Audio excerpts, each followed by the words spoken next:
everyone. How are you tonight? I think I'm on live. Yes. Okay, my name is Shawn Gombos, and I'm going to be visiting with you tonight about gratitude. Now it says, okay, yeah, there we are. We've had a little bit of some technical stuff going on, so I'm sorry about that.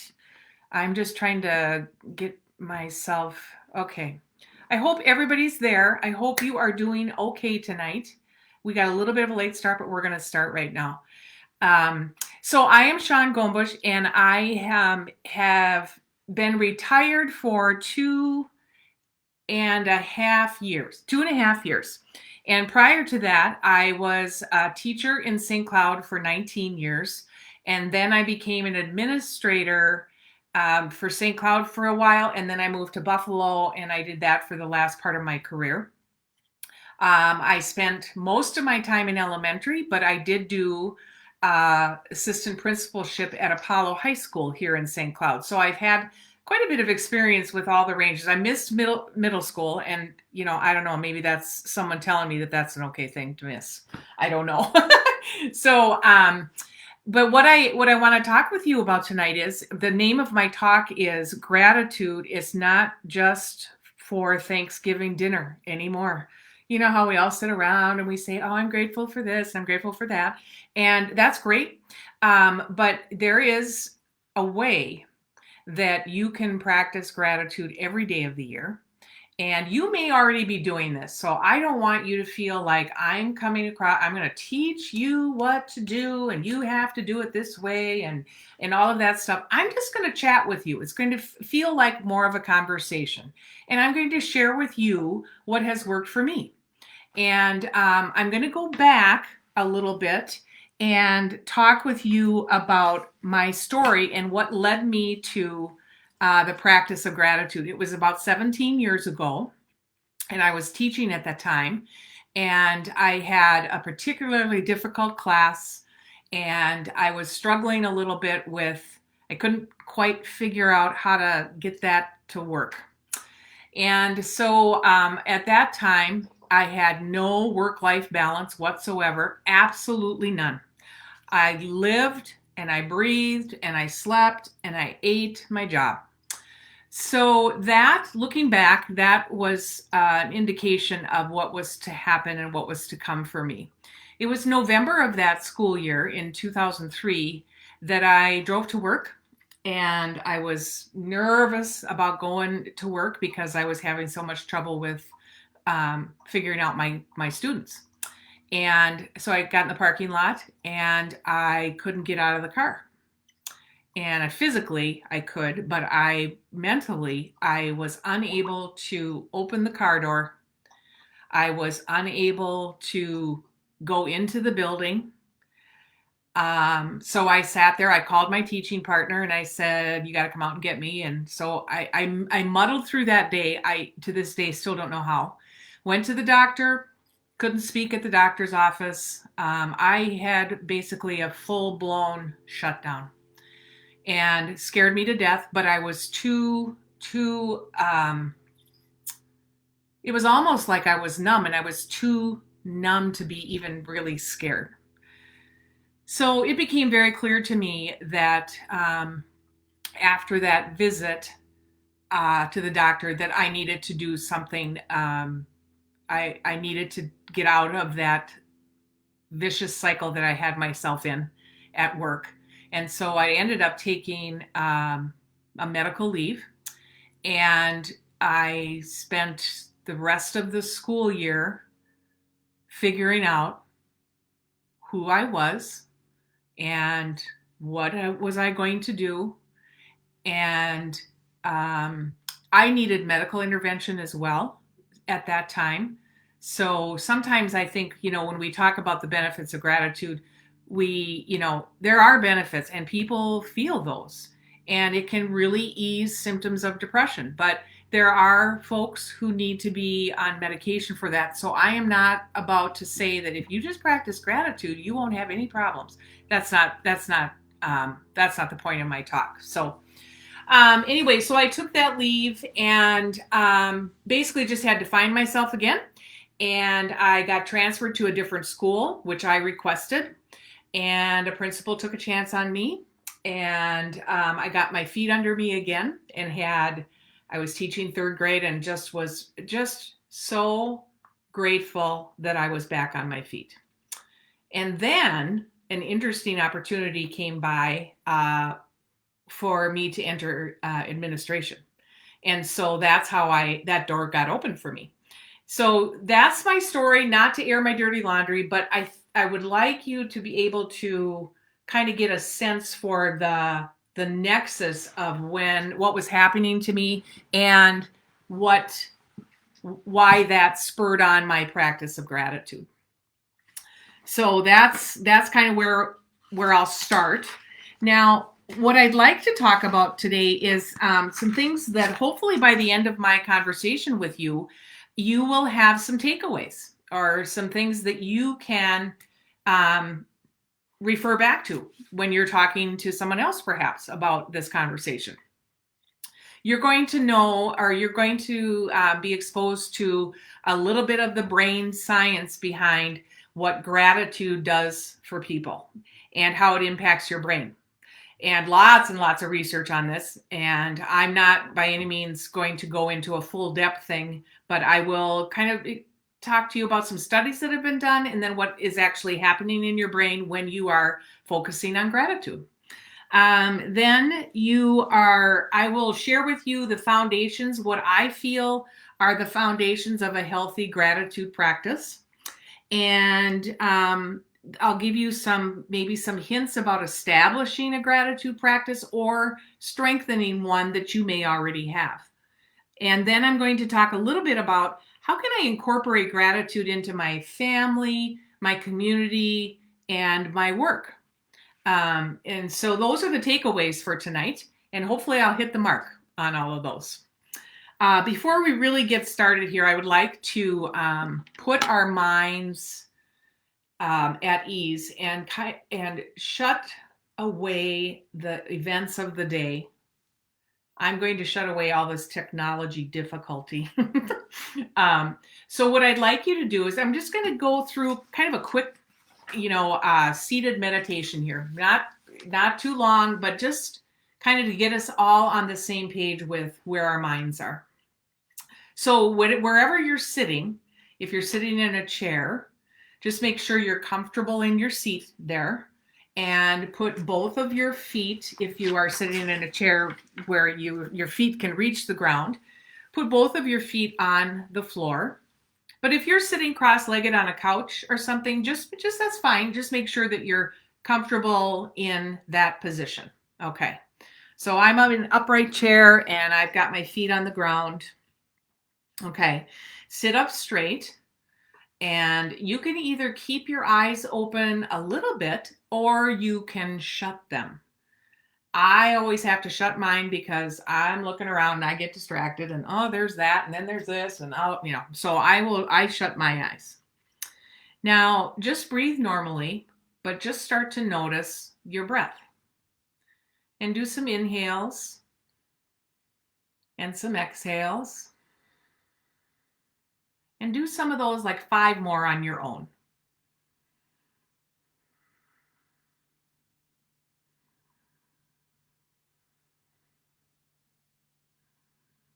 Notice what happens when you inhale.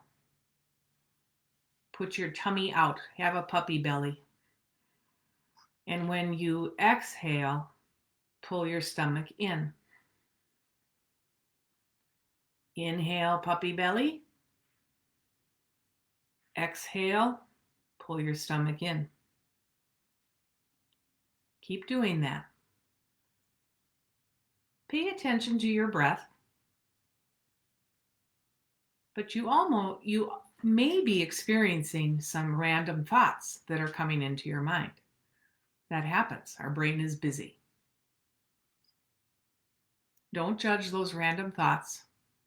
Notice them and let them go.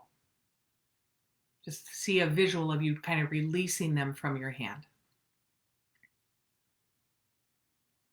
Keep your deep breathing.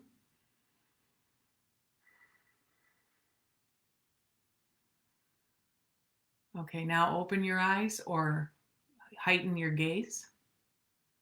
Hopefully, we're in a different place. Okay. Did you know that you can rewire your brain by saying 3 things that you're grateful for a day for 21 days? Your brain will rewire itself. 3 things you're grateful for 21 days will rewire your brain. That's amazing. Let's talk about that brain. Of course, I always think of the scarecrow from The Wizard of Oz.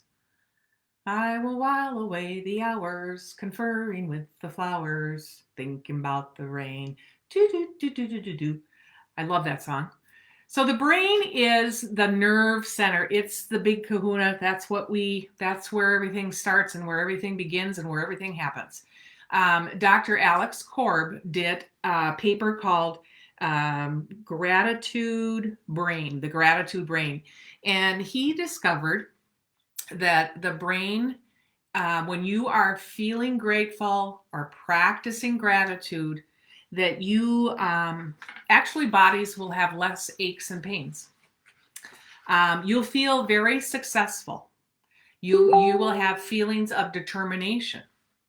You will have an ability to concentrate better.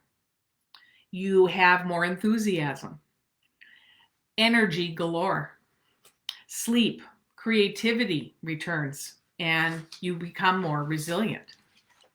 So that's just an example of what happens in your brain when you are thinking about being grateful.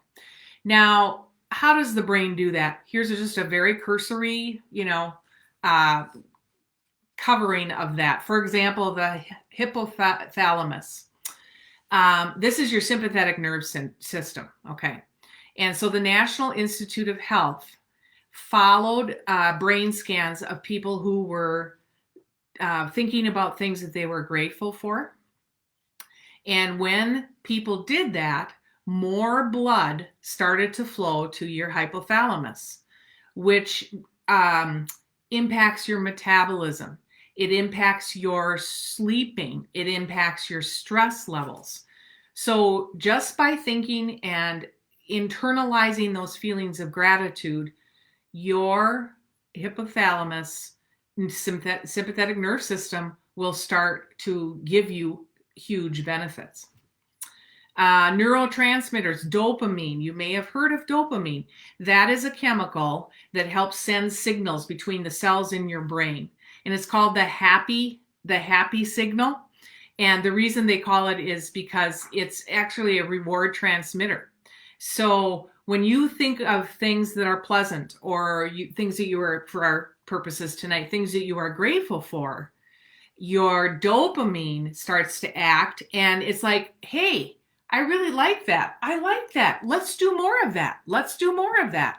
So the dopamine is working in overtime to help your brain figure out, I like that. What can I do so that I can have more of that feeling? Your brain is very busy. It can be very, very distracted. There is something that happens in your brain. It's called confirmation bias. This is interesting. So, for example, if you think, this is, just kind of a quickie. If you think that maybe someone doesn't care for you or doesn't like you, okay, and you've convinced yourself that that's the truth, what will happen then inside your brain is you will start to look for things that validate your thoughts. So you will start to look for things that person does that indicate to you, see, she doesn't like me. He doesn't like me. Okay, that's called confirmation bias. That's pretty powerful when you think about it. It has power in the negative aspect of confirmation bias, but let's flip the turn here and think about the positive aspects of confirmation bias. So if you are looking and noticing things that you are feeling grateful for, and you practice that, and you keep that moving inside of your heart and your soul and your mind, what will happen is your brain will engage in confirmation bias. And all of a sudden, your brain says, let's look for more of those things. And pretty soon, they're just going to be popping up everywhere. things that you haven't noticed before, things that you're grateful for. It's an amazing, and it's just an amazing thing that happens. I've experienced that many times in my life since I've started practicing gratitude. I'm going to talk a little bit about that later. But that's another part of the brain that's working, is that confirmation bias. And your prefrontal cortex, that's the part where the left brain and the right brain join up together, okay? And it supports your emotions, your decision making. That's where all that stuff happens, in the prefrontal cortex. And when you are doing things that are positive and you're feeling good and you're feeling successful, that prefrontal cortex is the engine that drives every decision you make, and your well-being and your emotional security, all of those things. Now, there's the limbic part of the brain, that's the part where you're like, I got to get out of here. It's fight or flight. And you've probably all heard of that. They're probably not even telling you anything new. But the limbic system then is where, when that's in charge, we are not making good decisions. And we are having difficulty controlling our emotions. The prefrontal cortex, when you are practicing gratitude, specifically keeps you in that prefrontal cortex more than in your limbic system. I found that out today, as a matter of fact. We had our kitchen redone, and we were putting all the stuff back in the cupboards today. And my husband, Jim, bless his soul for living with me, he works very differently than I do in situations like that. He has been up at night thinking about where all the stuff is going to go. And me, I don't approach things like that. I'm just, well, let's just start putting stuff in and we'll see what we can do and we'll rearrange if we have to. Well, that was a challenge for me today, and it was a struggle for me because I just wanted to do it my way. Well, that happens. And I was getting in my limbic system because it was taking too long, I thought, because he was thinking and he has to be methodical about it. And so then everything he did, I thought, he's just being slow on purpose. He's just being, he's just not even letting me do anything. He's controlling this. He's going to be all powerful and not let me do this. So that confirmation bias was there. Then I said to myself, you're going to be presenting tonight on gratitude and confirmation bias. Maybe you ought to practice some of it, So I just said to myself, what am I learning? What can I learn? What can I learn from this style of work? And that calmed me down, and I was able to start to see a little bit more of the wisdom in his approach. And I moved to the prefrontal cortex, where everything started to feel like, okay, this doesn't have to be a big deal. So that was a perfect example, and I'm sure you have many examples of your own too. So that brain is busy, and this is just a very surface, introduction to that brain stuff. And I know that it's so interesting, and a lot of teachers and educators are really learning more about that. And I think the brain, wow, we just do not know how much untapped stuff is in our brain, and how we have no idea. And I just love learning about the capacity of the brain. So the foundations for a gratitude practice. That's what I'm going to talk about next. First of all, it's a skill. Okay, it's a skill. Now, when you first start a practice of gratitude, it's almost like working out. It's like a muscle. And when let's say you first start working out, and let's say you're going to run a marathon. Okay. And you've never done anything like that before. And so you start training, right? And all those muscles in your body that you are using when you're training and you're going on your runs and all of those things, they're like, what is going on? Wow. And the more you practice and the more you train your muscles, they respond. That's the same thing with the practice of gratitude. It's like a muscle. It doesn't always happen automatically. Most of the time, I can figure out, I'll see something and say, oh, I'm so grateful for that. But it takes practice. And that, I think, is a thing that surprised me when I said, you know what, I've got to redo my life here, and I got to figure out how I'm gonna manage all of this. And I said, I'm gonna be grateful. Okay, well, yeah, I had to practice. So it's a skill. So that might help you too, though, when you're starting to establish your practice, that it is like a muscle, and you will train it. And sometimes it gets sore and it doesn't respond. That's the same with practicing gratitude. Some days you just don't have it, and that just happens. Um, it's a helpful tool also to how you perceive life when it comes at you. All the things that are happening in your day on a day-to-day basis. If you're looking at things through a gratitude lens, how things come at you changes. And that's a gift. That's a gift. And I think that's my favorite part, because I look at life now through a different lens. I don't look at it the same way that I used to. And so that's a part of the gift of gratitude too. And it's a way to engage in that virtuous cycle, or that confirmation bias thing that we talked about. It's a way for you to have control over that. Things that you're grateful for, things that you are thinking are amazing, those kinds of things. If you're focusing on those, then again, that brain is going to start looking for more.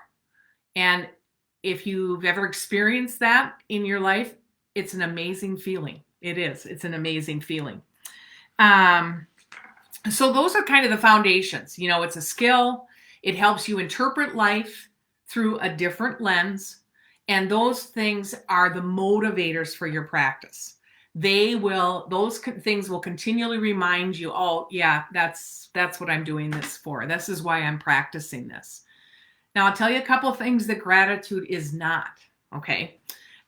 Gratitude is not mandatory. It's not mandatory.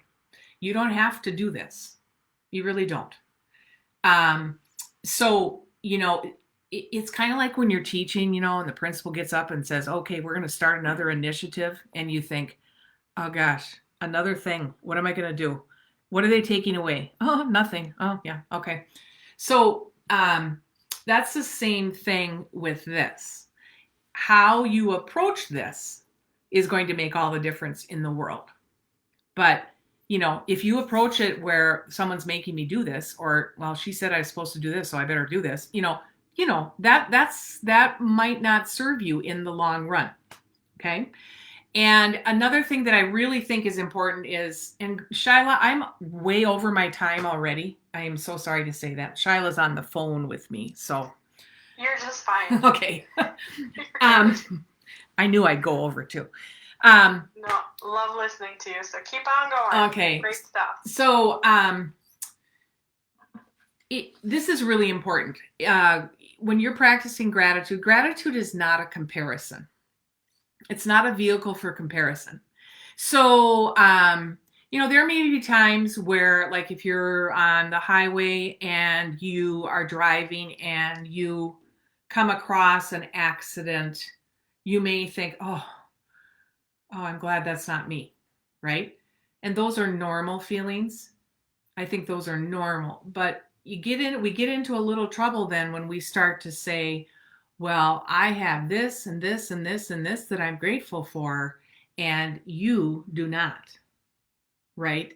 So the comparison, when you start comparing your life with other people's lives, that is an absolute thief of joy. It just takes the joy right out of it.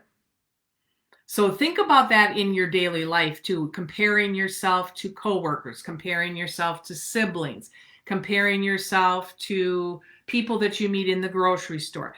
That comparing, and this is Brene Brown talked about this, that comparing is a thief of joy. And I think of times in my life where I compared myself, it just did not serve me very well. So we've got gratitude's a skill. It helps you change the way you perceive life. It also helps you change the way you share things in your life. It helps you move in that virtuous circle cycle. So I'm grateful for this. And then pretty soon your brain starts to respond. Hey, here's another thing. Hey, you missed that. There's another thing. And it's not a mandatory thing. And it's not a way to compare your life to others. So those are kind of some things about the foundation of the practice. So now, how do I start? How do I strengthen my practice? What are some tips that you have, that I can share with you about? Here's what's happened to me. Here's what I know, in my history. It's been about 17 years where I can say that I've actively practiced gratitude. And I didn't really know what that meant until I started practicing yoga last March. And I understand now why they call it practicing yoga. You bring something different to the yoga mat every single day. You may do the same practice routine, but you bring something different every single day to the mat. That's what it is with gratitude. It's never, I don't feel that, oh, there, I've mastered gratitude. I got it. It's all good, right? It's a constant practicing of when different situations come at you. How am I going to respond? How am I going to do this? And so when you start a practice of anything, the most important thing is figuring out your why. Why would I do this? You might say, Shawn, why are you talking about this? And why do I have to do this? That examining your why is what will always be the foundational tool for your whole practice. My why was 17 years ago when I lost myself and I realized I had to start looking at things in a different way. And so that's my why. And I vividly remember it. Even though it was almost 20 years ago, I vividly remember. And I can look back now and be grateful for what happened to me. Now, that took me a while. That doesn't just come automatically. But I can be grateful for what happened to me. And so that is my why. That's my main nugget of motivation. Okay, so you got to kind of sift through that and figure that out for yourself if you want to start or strengthen your own practice. Whenever you begin a new anything, there are things that happen when you're starting to do that. For example, let's just do learning how to ride a bike. Okay. So when you first start, you're excited and you just know it's going to go great and you're going to get this new bike and you're going to be able to go wherever you want. And there's all that excitement and that adrenaline. And then as you start to practice or like work out, you know how some days it's really hard to do it, right? And you make up excuses. And then, I swear, if I lost weight for every excuse I made not to work out, I'd be a stick person. I mean, seriously, I can think of any excuse, you wouldn't believe it. So that establishing that habit, it's really messy and it's a lot of emotional ups and downs. You're very excited. You got a lot of adrenaline. Then you go into a dip. What am I doing this for again? Oh gosh, I don't know if I can continue doing this. So be prepared for that. Embrace that. And say, this is just part of it. This is just part of it. And don't let that scare you. Okay. Because that's with any new habit that you are forming.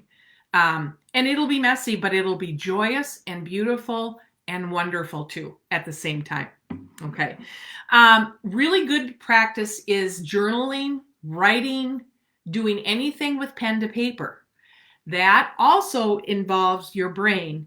And it cements the ideas in your brain. It just makes them stronger and richer. So there might be some journaling that you would like to do. Now, I'm in the Office Depot, in the school supply aisle. I got pens, I got journals, I got everything, thinking this is going to do it. So I have a stack of, journals on my nightstand that I've never written in. But I thought that would work, right? So basically what I ended up doing, which I don't know, it's just kind of surprising to me, on my Facebook page, every day at the end of the day, I write gratitude and I write down what I'm grateful for that day. Now, I don't know why I chose Facebook. I have no idea, but it's something I've been doing for years. And it's a way for me to end the day. And it's good. It's a good thing for me. But probably the most important thing that you have to remember is you have to do what works for you. So, I mean, if driving to work is your gratitude time, great. During your lunchtime, when you're exercising, when you're shopping, all of these times in your life, the day-to-day moments, there are ways to incorporate that practice. And getting in the habit of sharing your gratitude. This was something that surprised me as well. Um, I kept it to myself pretty much, but once I started talking about it, and once I started labeling things and saying out loud, I am so grateful for that sunrise this morning. It just turned my whole attitude around.